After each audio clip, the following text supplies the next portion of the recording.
नमस्कार दोस्तों, आज हम सुनेंगे सोमवार की व्रत कथा।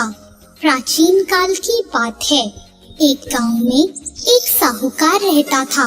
साहूकार बहुत धनी था, लेकिन उसकी कोई संतान नहीं थी। साहूकार अपने वंश को लेकर हमेशा चिंतित रहता था। साहूकार भगवान शिव को प्रसन्न करने के लिए सोमवार का व्रत रखता था और व्रत के दौरान भगवान शिव पार्वती की पूजा करता और शाम को शिवलिंग पर दीपक जलाता था। साहूकार की पूजा अर्चना को देखकर एक दिन माता पार्वती ने भगवान शिव से कहा, हे प्रभु, ये साहूकार आपका परम भक्त है।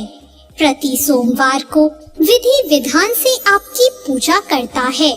मुझे लगता है कि आपको उसकी मनोकामना पूर्ण करनी चाहिए। शिवजी ने पार्वती जी की बात को सुनकर कहा, हे गौरी, ये संसार एक कर्म क्षेत्र है। जैसे एक किसान अपने खेत में बीज बोता है तो कुछ वक्त बाद उसे पेड़ मिलता है, उसी तरह इस संसार में आदमी जैसा कर्म करता है उसे उसका वैसा ही फल मिलता है। भगवान शिव बोले कि इसके कर्मों में संतान सुख नहीं है, लेकिन माता पार्वती ने भोले भंडारी से दोबारा आग्रह किया और कहा, हे नाथ, फिर भी आप इसकी मनोकामना पूर्ण कर दीजिए। यह आपका परम भक्त है। अगर आपने अपने भक्तों की इच्छा को पूर्ण नहीं किया तो वो आपकी पूजा आराधना क्यों करेंगे? माता पार्वती के इतना आग्रह करने पर भगवान शिव ने कहा, यह साहूकार बहुत धनवान है और इसके कोई पुत्र नहीं है, इसलिए ये सदैव चिंतित रहता है। लेकिन इसके भाग्य में संतान योग भी नहीं है।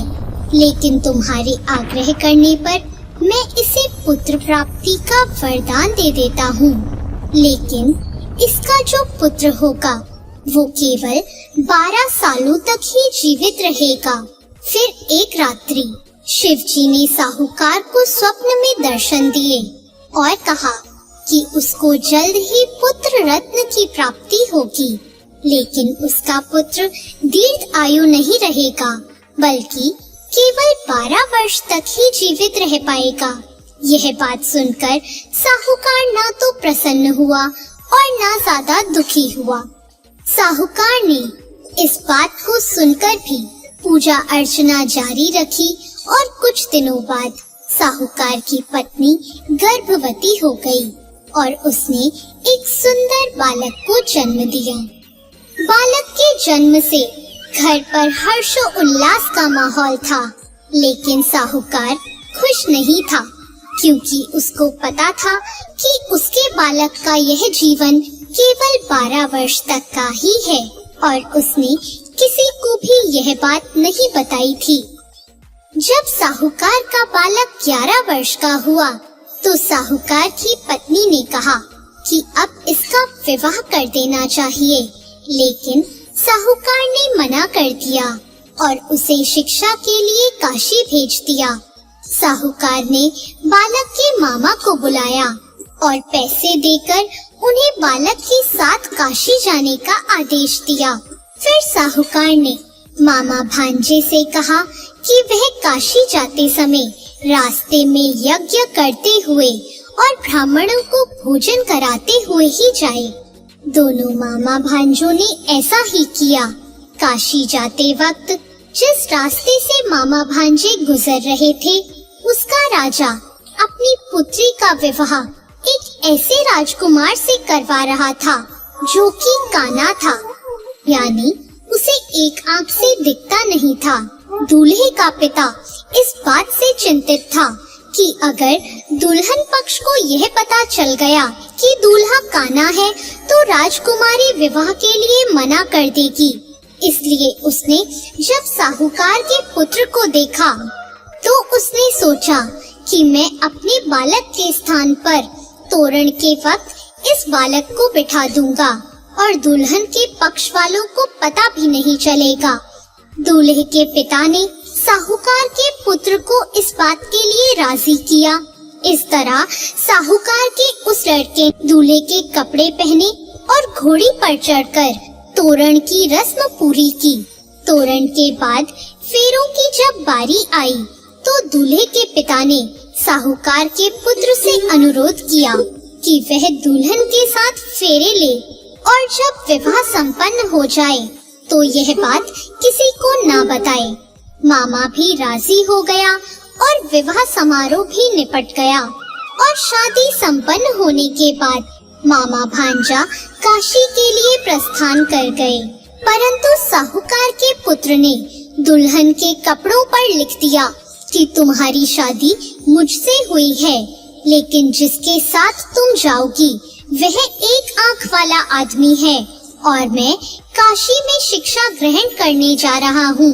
जब राजकुमारी ने यह बात पढ़ी तो उसने राजकुमार के साथ जाने से इनकार कर दिया और अपने पिता से कहा, यह मेरा पति नहीं है, मेरा पति शिक्षा ग्रहण करने काशी गया है। जब सब जगह यह बात फैल गई तो मजबूरी में दूल्हे के पिता को सारी बात बतानी पड़ी और दुल्हन के पिता ने भी अपनी बेटी को भेजने से इनकार कर दिया। इधर मामा भांजे दोनों काशी पहुंच गए और बालक शिक्षा ग्रहण करने लगा और मामा ने यज्ञ कराना भी शुरू कर दिया। जब साहूकार का पुत्र 12 साल का हो गया तो एक दिन वो अपने मामा से बोला कि उसकी तबीयत ठीक नहीं है और वह सोने अंदर जा रहा है। साहूकार का पुत्र अंदर सोने गया और उसकी मृत्यु हो गई। कुछ देर बाद जब मामा अंदर पहुँचे, उन्होंने जब अपने भांजे को मरे हुए देखा तो वो बहुत दुखी हुए, परंतु वह रो नहीं सकते थे वरना उनका यज्ञ अधूरा रह जाता। इसलिए मामा ने वापस जाकर यज्ञ पूरा किया और ब्राह्मणों का भोजन कराने के बाद मामा अपने मृत भांजे को देखकर रोने लगे। उसी वक्त उसी मार्ग से शिव पार्वती गुजर रहे थे। माता पार्वती ने किसी के रोने की आवाज सुनी तो उन्होंने शिवजी से कहा, हे प्रभु, कोई मनुष्य रो रहा है, चलो उसके दुखों को दूर कर देते हैं। शिव पार्वती मामा के पास गए और उन्होंने जब मृत बालक को देखा तो हैरान हो गए, क्योंकि वह भगवान शिव के आशीर्वाद से जन्मा साहूकार का पुत्र था। माता पार्वती ने कहा, हे नाथ, यह तो साहूकार का पुत्र है जिसको आपने केवल 12 वर्ष तक का जीवन दिया था। पार्वती जी ने मृत बालक को देखा तो उन्हें दया आ गई और उन्होंने शिवजी से कहा, प्रभु, आप इस बालक को जीवन दान दे दीजिए, वरना इसके माता पिता जीते जी मर जाएंगे। माता पार्वती के आग्रह करने पर शिवजी ने उनकी बात मान ली और उसे जीवन दान दे दिया। साहूकार का पुत्र जीवित हो गया और मामा भांजे अपने घर की ओर प्रस्थान के लिए चल दिए। रास्ते में साहूकार का पुत्र उसी शहर से गुजरा जहां उसका विवाह हुआ था। दुल्हन के पिता ने बालक को पहचान लिया और मामा भांजों को लेकर अपने महल आ गए। दुल्हन के पिता ने एक समारोह किया और अपनी पुत्री को साहूकार के साथ भेज दिया। जब साहूकार का बालक अपने घर पहुंचा तो उसके माता पिता छत पर बैठे थे और सोच रहे थे कि अगर उनका पुत्र सही सलामत वापस नहीं लौटा तो वे दोनों भी इसी छत से कूदकर अपनी जान दे देंगे। पर उसी समय उसके मामा वहां आ गए और उन्होंने बताया कि उनका पुत्र जीवित है और विवाह करके वापस लौटा है। साहूकार ने अपने बालक को जीवित देखा तो खुशी से उसका स्वागत किया और साहूकार का पूरा परिवार खुशी खुशी अपना जीवन बिताने लगा।